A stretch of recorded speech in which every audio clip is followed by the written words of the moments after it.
Hello my dear students, in this lecture we are going to see gradient of a scalar function.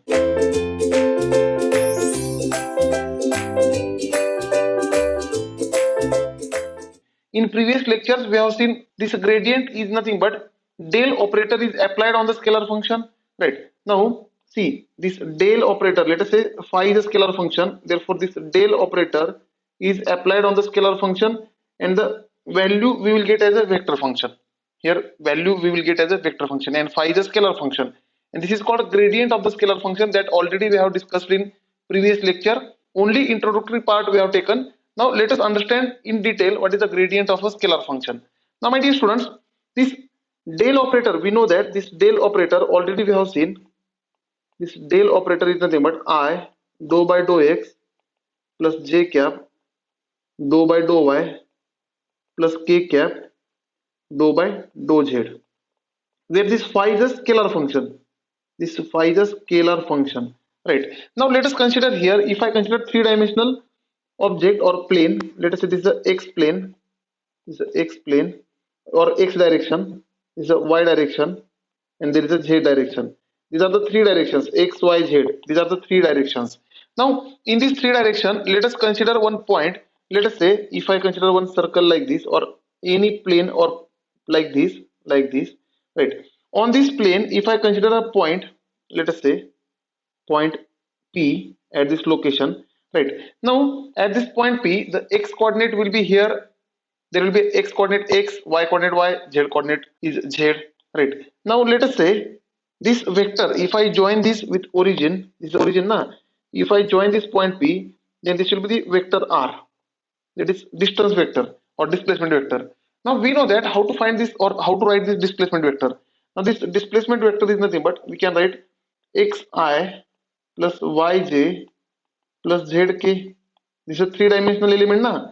Therefore as it is a three-dimensional point, therefore it can be written as xi plus yj plus zk, right?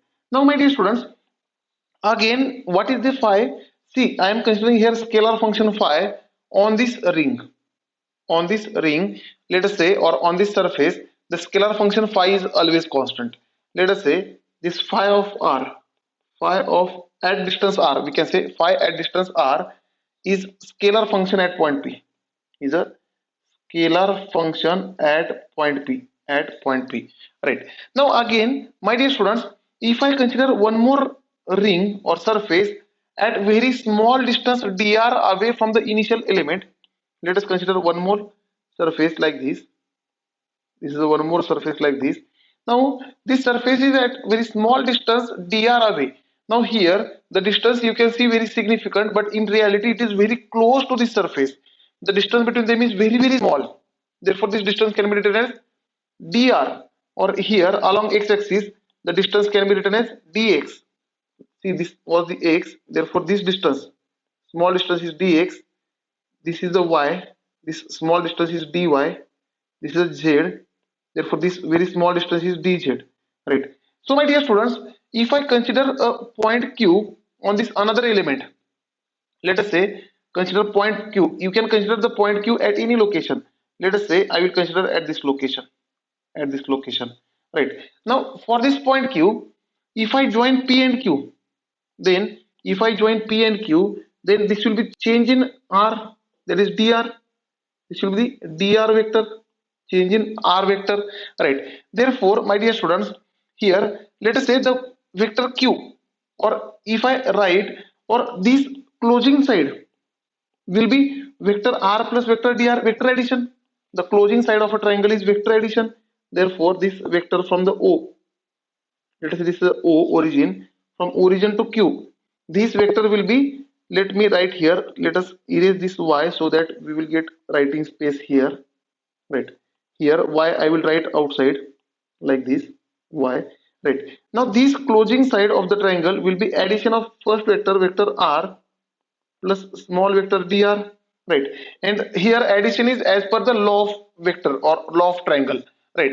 Now my dear students, vector law of addition, direct addition we cannot do, right? Now let us find here the vector r plus dr. Now my dear students, how to find this vector r plus dr? Therefore this vector r plus dr, right, closing side of triangle, is, see, x is changing by dx, y is changing by dy, and z is changing by dz. So here x plus dx, y plus dy, z plus dz we have to write. So let us write down this closing side of the r. Here I will write, therefore it will become x plus dx I cap plus y plus dy j cap plus z plus dz k cap, right? So my dear students, here directly we can find this dr vector. Let us subtract them. Here if I subtract this second equation, this red color bracketed equation with black color bracketed equation, then I will get dr. Simply you have to do r plus dr minus r, then you will get dr, right? So my dear students, this dr vector, simply this is a simple calculation you are doing here. Therefore here, just a minute, this dr vector you have to write as dr vector will change in vector r will be equal to, therefore this dxi, the change is dx along x-axis changes dx, I along y-axis changes dy, right? Along y-axis you can see, along x-axis changes dx, along y-axis changes dy, along z-axis changes dz. Therefore it is written as dxi plus dyj plus dzk. This is change in vector r, right? Similarly, as we have written phi at r, similarly we can write phi at distance dr plus dr, right? Similarly we can write phi at distance, phi at distance r plus dr, that is at point q, that is at point q. It is a scalar function, it is a scalar function, we can say phi is a scalar function na, it is a scalar function at point q, at point q. Now let us say this scalar function at point P is nothing but, let us say I am writing as a phi 1, and this scalar function at point Q I am writing as a phi 2. I am writing as a phi 2. Then can I calculate this change in scalar function, that is d phi? So let us focus on calculation of this change in scalar function d phi. Now here this complete I will minimize so that I will get sufficient space for the solution, right? Because later this diagram is required to represent the gradient direction, because gradient of any scalar function is a vector quantity, therefore it must be having direction also. That's why later I will zoom this diagram, right? Now here I have kept it. Now don't worry about that, later we will zoom. Now can we find this change in phi? Now my dear students, in previous lecture we have calculated, in the first lecture we have calculated how to find the change in temperature. This phi is a function of here xyz. This phi is a scalar function, is this phi is a scalar function of x y z, and when it is a function of some parameters, then how to find? If x changes phi changes, if y changes phi changes, if z changes phi changes, if all together changes phi changes, means phi is a function of all these. Therefore we have to consider partial change of x, partial change of y, and partial change of z, and I have to add them. So this Taylor series expansion, this is called Taylor series expansion. Therefore this d phi can be written as partial change of phi with respect to x, then dx, plus partial change of phi with respect to y, dy, plus partial change of phi with respect to z, dz. And such type of expansion is called Taylor series expansion, or Taylor's approximation, Taylor's approximation or Taylor series expansion, right? It is a Taylor's series expansion or Taylor's approximation, where dou phi by dou x is partial change in x. Therefore this partial change in x into change in x, we will get dou phi.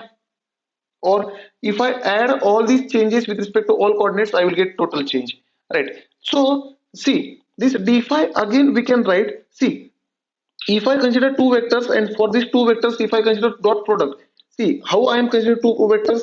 See, dou phi by dou x is coefficient of one vector, dou phi by dou y is also coefficient, and dou phi by dou z is also coefficient of one vector. And second vector as this dx, dy, and dz are the coefficient of other vector. Similarly, I will consider such two vectors, right? See, I can have, see, one vector as del phi. Now del phi, how del phi is written? It is written as, we have seen dou phi by dou x. So yes, dou phi by dou x I plus dou phi by dou y j plus dou phi by dou z k. This del operator already we have seen. This is del phi or gradient of scalar function phi. This is one vector. And again second vector we have seen dr. Second vector we have seen dr vector, which is we have seen as, see, dxi plus dyj plus dzk. This is the second vector we have seen, and this is the gradient of this is the del operator on scalar function phi, right? This is how it is written. We have seen in previous, that is del operator. So if I consider the dot product of this, let us consider dot product of this. Therefore, gradient of scalar function phi dot product dr we will get is equal to, in dot product the coefficients are multiplied na, the coefficients are multiplied. Therefore it will become dou phi by dou x dx plus dou phi by dou y dy plus dou phi by dou z dz. And my dear students, which is nothing but d phi, change in scalar function phi, which is nothing but d phi, that is change in scalar function phi. Therefore here we can write this change in scalar function phi d phi is nothing but del operator on scalar function phi dot product dr vector, right?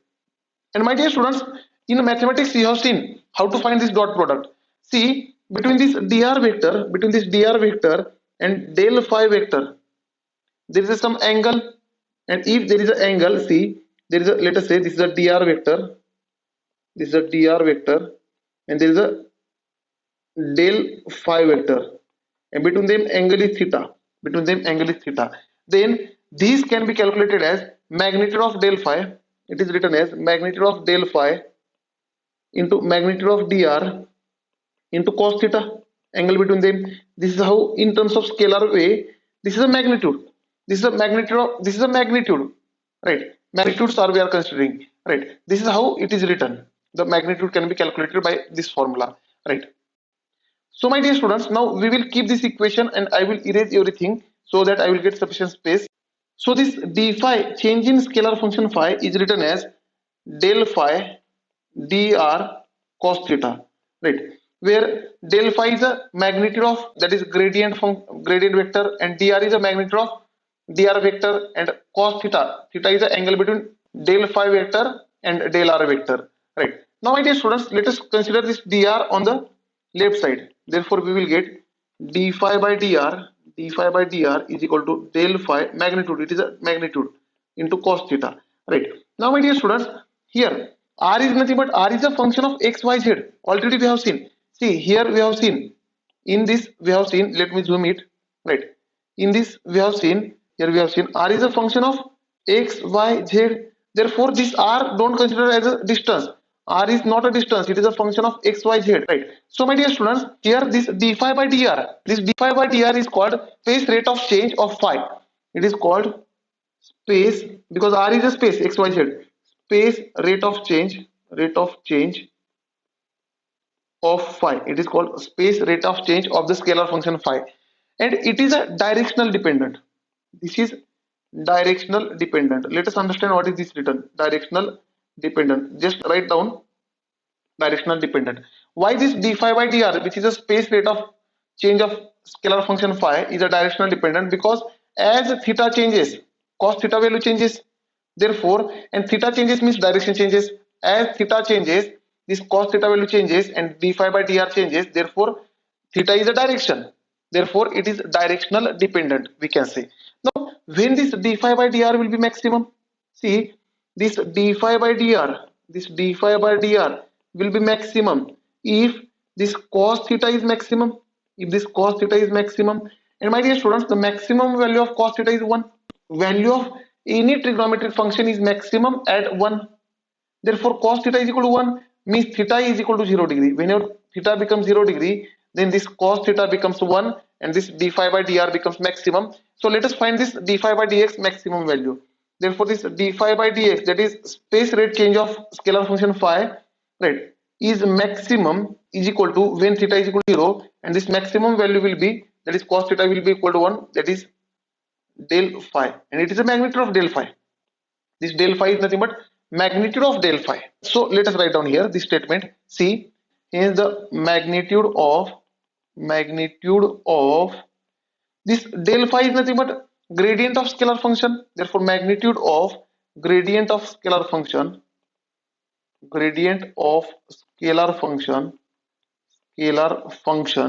right, is equal to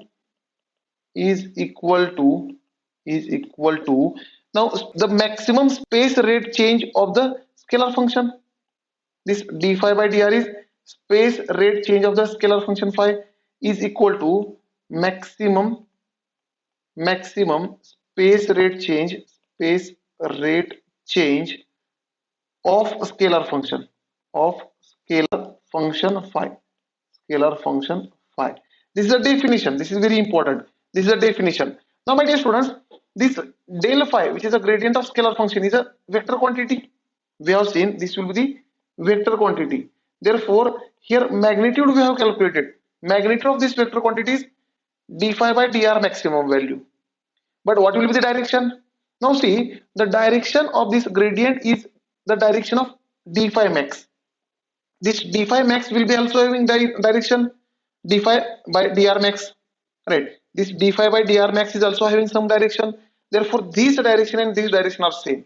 That's why they are equal. Therefore we can say the direction of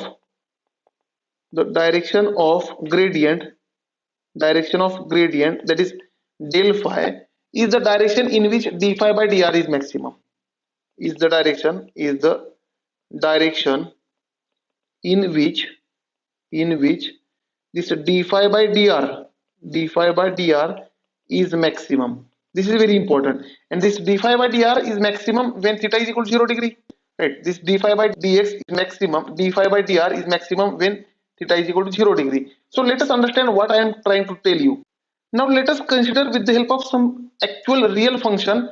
Let us say temperature is a scalar function. We know that temperature is a scalar function. Let us say this phi is a temperature function. It is a temperature function. Now my dear students, let us consider one wall. Let us say this is a wall, right? When this wall is at x is equal to 0 and we have another wall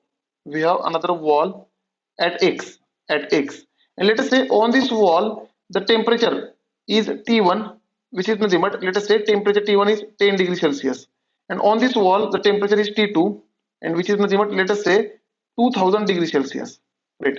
Now definitely the flow of heat will be from high temperature to low temperature, but let us understand here temperature is, here phi is we are considering x.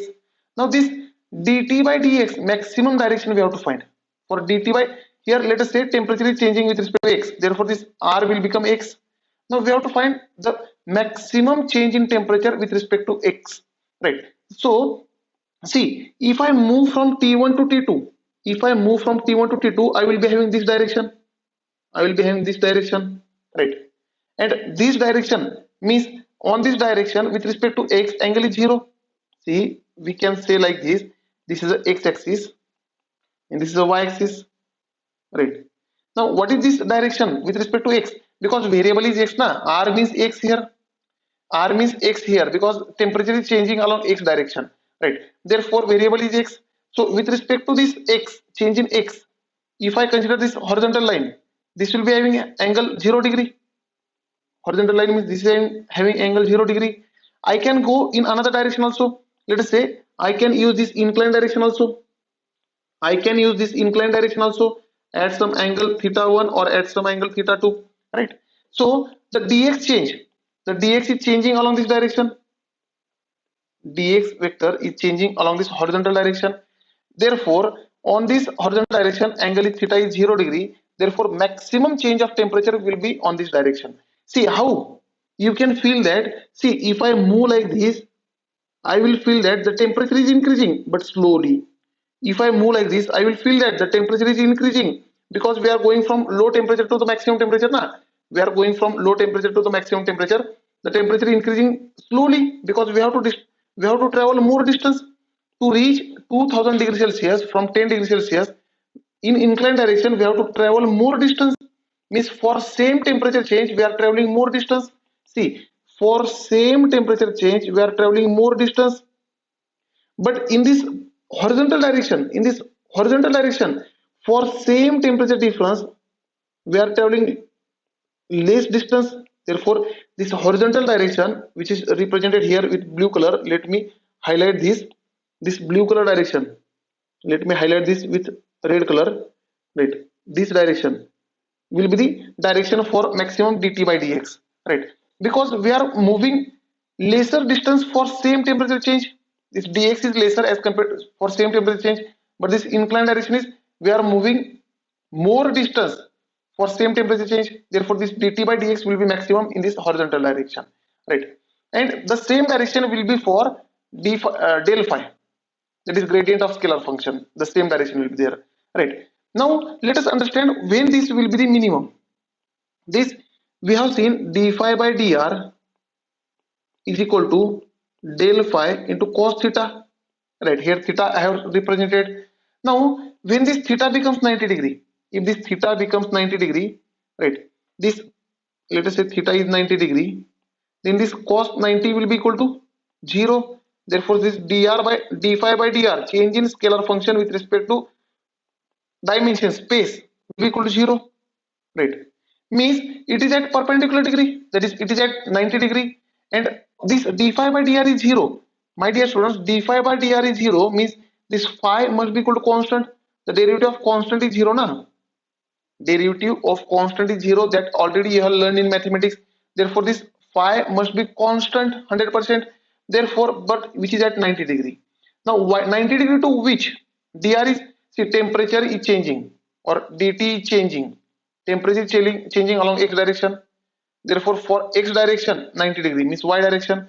Therefore if I draw line along y direction, let me show with red color like this. On this line, temperature will be always constant at each and every location. If I consider points on this line, let us say at this point, at this point, at this point, at this point, at each and every point, temperature will be same. Means temperature is same means on this line, change in temperature with respect to x is 0. Because my dear students, here x is not changing, only y changing.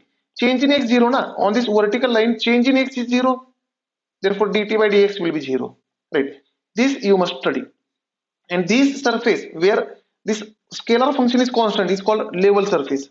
This surface where this scalar function is constant is called level surface. Very, very important term, right? So my dear students, can I say the direction of gradient is always perpendicular to level surface? See, this 0 degree is direction of gradient. Direction of gradient is 0 degree, and perpendicular to this at 90 degree, there is a level surface. Therefore this level surface is always perpendicular to the direction of gradient, or direction of gradient is always perpendicular to the level surface.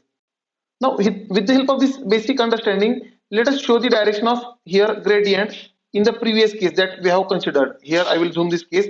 Now see, here it is a level surface. On this surface at each and every location, see this blue color is a level surface.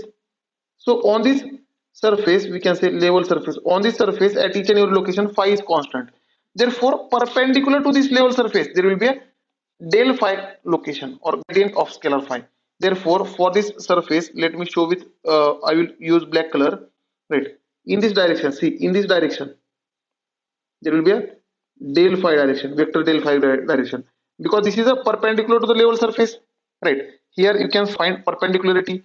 If I show here at this location, this is a level surface, and perpendicular to the level surface there will be a del phi direction. At any location, let us say at this location, perpendicular to this level surface, there will be a del phi, that is gradient of scalar function. Likewise you can understand. And the angle between dr and del phi, this angle between dr, see, this is the direction of dr and it is the direction of del phi. This angle is called theta. This angle we have represented as theta here. I hope you are understanding this. Thank you dear students. In next lecture we will see numerical on this gradient of scalar function.